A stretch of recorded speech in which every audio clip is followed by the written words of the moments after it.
Boa noite para todo mundo, pessoal. Hoje, 2 de agosto de 2023, vamos para o resumão do dia. Agosto, minha gente, começando com o pé esquerdo nos mercados, né?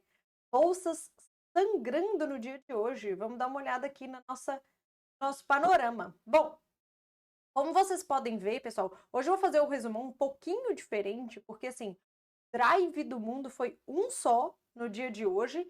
Então, eu não vou entrar em região por região com vocês para entender o que aconteceu com cada região, porque na verdade o que pegou foi a mudança de classificação da nota de risco dos Estados Unidos, que aconteceu ontem, minha gente. Só que foi ontem, com o mercado já fechado lá nos Estados Unidos. Então, a precificação dessa mudança, desse rebaixamento de classificação de risco pelos Estados Unidos foi precificado nas bolsas de hoje. Assim, a Ásia pela madrugada e Europa, Brasil, Estados Unidos, principalmente no dia de hoje, certo? Então vamos lá. Como vocês podem ver, dá para ver meu mouse? Dá. Bolsas na Ásia completamente negativas por conta disso, tá?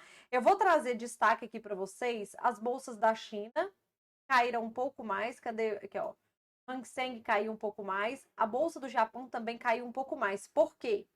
Minha gente, tanto a China quanto o Japão, eles detêm uma quantidade muito grande de títulos americanos em suas reservas. Então, assim, o governo tem um dinheiro, esse dinheiro não fica parado, como o seu também não deveria ficar, né? Porque senão ele se deprecia no tempo. Então, eles têm o dinheiro que um governo qualquer tem, está investido em algum lugar.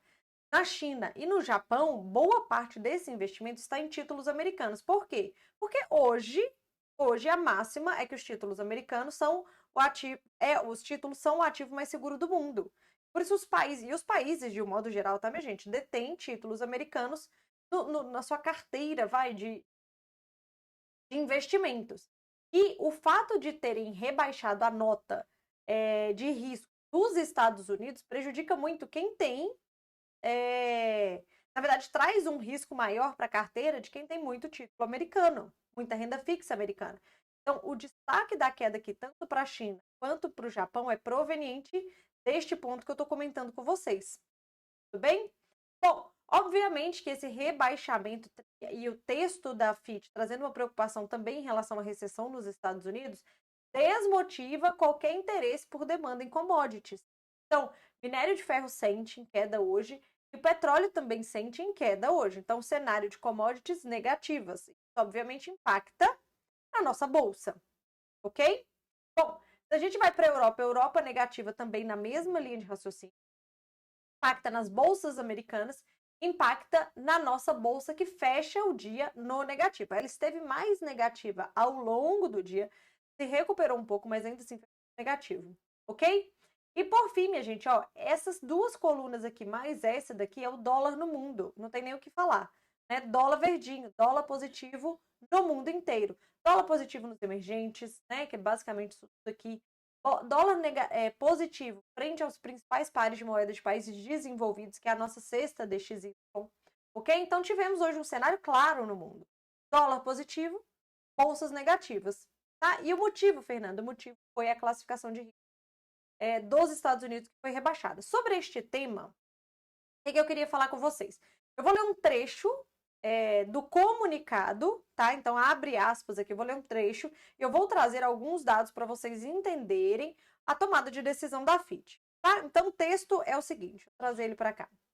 Ó, o rebaixamento do rating dos Estados Unidos reflete a expectativa de deterioração fiscal nos próximos 3 anos. Um fato alto e crescente da dívida do governo geral e a erosão da governança em relação aos pares classificados como AA e o AAA, né? AAA, nas últimas 2 décadas, que tem se manifestado em repetidos impasses de limite da dívida e resoluções de última hora, tá? Esse é um trecho do comunicado. O que esse trecho do comunicado quer dizer? Que, olha, o governo americano, ele é gastão, ele gasta muito mais do que arrecada. E isso, obviamente, e assim, todo país responsável tem um teto para gastar. Os Estados Unidos, toda vez que chega neste teto, ele simplesmente, numa correria, via Congresso, aprova um novo limite de teto, então dobra o teto, aumenta o teto, né? Dobra a brincadeira, mas assim, aumenta o teto de gasto, é o mesmo estresse que a gente já viveu aqui no Brasil. A diferença é que lá nos Estados Unidos, como eles detêm o dólar, que é a moeda, né, por enquanto a moeda mais segura do mundo e etc e tal, eles têm mais margem para fazer isso do que um país emergente, não só o Brasil, mas outros países emergentes, tá, minha gente? Então, assim, o que acontece? Nós vivemos, em maio, se eu não me engano, o episódio de que o Congresso americano aprovou um novo aumento do teto de gastos para os Estados Unidos. Os Estados Unidos continuou gastando muito mais, aumentando muito mais o seu déficit, tá?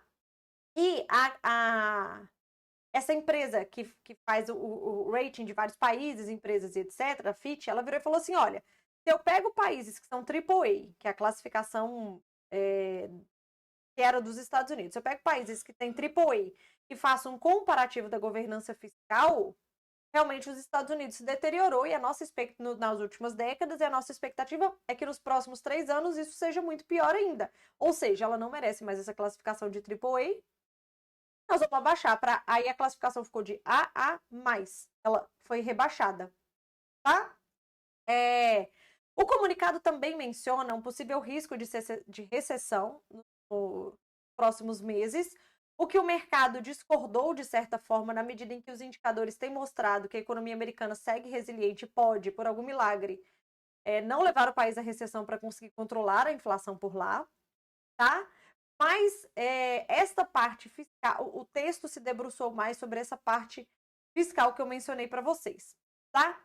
Nesse sentido, o que eu quero ilustrar para vocês aqui?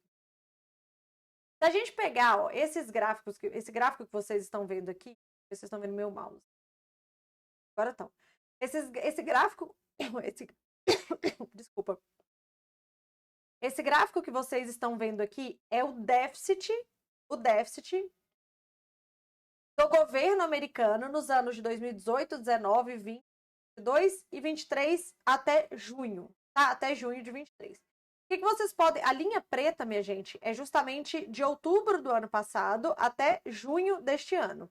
O que vocês podem observar, minha gente, é que, olha, de outubro do ano passado até agora, os gastos superam e muito o histórico de gastos dos Estados Unidos, salvo os anos de pandemia, que foi 2020 e 2021, que são essas duas linhas de cima aqui. Ou seja, 2020... 2020, 2021, minha gente, foram anos de pandemia em que governos do mundo inteiro tiveram que gastar muito mais do que o seu histórico, do que o previsto, do que o teto e etc., para sustentar a sua economia, né?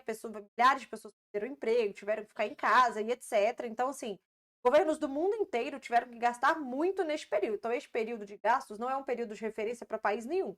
Nem o Brasil, nem os Estados Unidos, nem país nenhum. Só que se vocês olham o histórico aqui de 18, 19 e 22, vocês podem observar que eles são os gastos, o déficit do governo é muito menor, é muito menor. Então, realmente, de outubro do ano passado para cá, o governo Biden, ele tem promovido um gasto, né, um estímulo fiscal no país que está exigindo gastos absurdos por lá. Tá?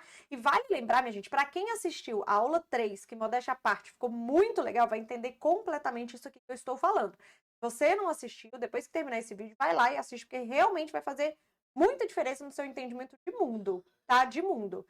Mas vamos lá. Se vocês... um governo, minha gente, para ele cumprir seus gastos, ou ele pega exatamente tudo que ele arrecada via imposto e gasta, ou se ele quiser gastar mais, ele tem que emitir dívidas. E essas dívidas são emitidas usando os juros atuais daquele país, tá?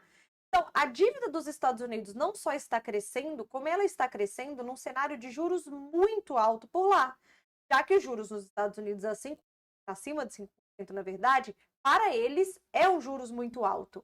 Então, a dívida dos Estados Unidos está crescendo numa velocidade muito mais rápida do que o seu histórico, expurgando anos de pandemia e num cenário de juros muito alto. Por isso do risco fiscal trazido à tona pela empresa de classificação de risco Fitch, ok? Se a gente der uma olhadinha aqui também, minha gente, nesse gráfico aqui, ó, que eu vou mostrar para vocês aqui, ó. Esse aqui é o débito acumulado em trilhões de dólares, tá? Se vocês observarem aqui, na verdade, esse gráfico ele vem de junho de 2018 até julho de 2023. Mas se a gente fizer um corte aqui, porque neste site aqui eu não consegui, mas se a gente fizer um corte aqui, exatamente neste ano, o que a gente percebe? Que a dívida dos Estados Unidos permaneceu praticamente estável este ano. Por quê? Porque ela tinha atingido o seu limite e o Congresso enrolou para aprovar o aumento do limite, né? Essa negociação tomou meses nos Estados Unidos, mas uma vez que foi aprovado, ó, olha a inclinação dessa curva aqui. O governo americano começou a emitir dívidas como se não houvesse amanhã, principalmente depois dessa última aprovação de um novo teto de dívida por lá.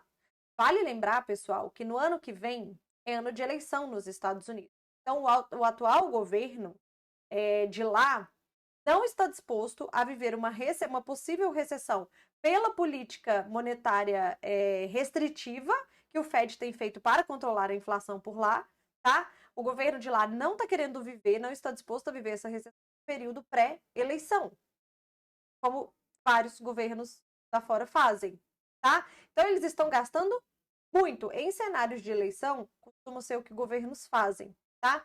Só que a dívida, olha só, minha gente, a dívida de outubro do ano passado até junho deste ano, do governo americano, já chegou em 1,39 trilhão de dólares. Isso num cenário de juros alto, num cenário pré-eleitoral por lá. Então, esta preocupação fiscal que eu trouxe para vocês aqui de maneira gráfica, inclusive, essa preocupação fiscal nos Estados Unidos, ela é genuína. Tá? Ela é genuína, é uma característica dos Estados Unidos. A curva que tá, cadê meu mouse? A curva que tá apontando para cima, né? E a gente vê que em relação ao histórico de gastos dos Estados Unidos, né? Deixa eu abaixar aqui. Em relação ao histórico de gastos dos Estados Unidos, que já é alto, ainda assim, nesses últimos quase 12 meses aí, tá muito mais alto do que a média. Enfim, então por isso que houve essa classificação de risco, esse rebaixamento da classificação dos Estados Unidos. Isso trouxe uma preocupação, assim, todos os países detêm de alguma forma títulos americanos em suas reservas. Então isso contaminou negativamente todas as bolsas do mundo e o dólar do mundo. Aqui no Brasil não foi diferente. Aqui no Brasil nós fizemos a movimentação mundial, então a gente tem a nossa bolsa fechando negativa no dia de hoje, e o nosso dólar, que está aqui, fechando positivo hoje, tá? Deixa eu colocar o dólar. Aqui tá 0,01, mas está desatualizado, tá? Ele fecha com, pelo menos o futuro, fecha com 0,34, mas é um cenário de dólar positivo. E outros emergentes, aqui já tá fazendo a virada de mercado, né? Mas enfim, é isto, tá? Então hoje nós tivemos outras notícias acontecendo, a Haddad deu entrevista hoje pela manhã, tudo bem. Mas a movimentação que eu trouxe para vocês aqui foi uma movimentação mundial por causa disso, que eu quis detalhar um pouco melhor, ok? Bom, além disso, minha gente, hoje a gente tem agora, às 18h30, a decisão de política monetária aqui no Brasil. O mercado está na dúvida se vai ter um corte de 0,50 ou de 0,25. Como que este comunicado virá? Porque da última vez deu ruído o comunicado, né? Então o mercado está curioso em relação a esse novo comunicado. E o mercado também está curioso em relação às votações, já que o Galípolo, que foi escolhido pelo presidente Lula para compor a diretoria de política monetária e que tende a ser o futuro presidente do Banco Central, quando acabar o mandato do Roberto Campos Neto, o que ele vai votar e o que o Roberto Campos Neto vai votar. Se tem diferença em um possível atrito, ruído, dois, dentro da decisão de política monetária deste mês. Ok? Então, assim que a decisão sair, eu venho falar com vocês sobre este tema, mas talvez ela demore um pouco mais, porque hoje tem jogo do Brasil feminino, e aí no Banco Central Brasileiro é ponto facultativo. Então pode ser que a reunião de hoje demore um pouquinho mais que o normal. Por isso que eu nem vou aguardar a reunião para poder colocar dentro do resumão esse conteúdo, porque pode ser que demore um pouco mais. Ok? Bom, mas no mais é isso. Espero que tenham entendido, espero que com os gráficos tenha ficado claro a explicação da mudança de classificação, dos riscos, etc., e do impacto no mundo inteiro, né, já que o mundo detém títulos americanos. E é isso. Até a decisão do Copom, que a gente fala sobre isso já já por aqui. Beijo!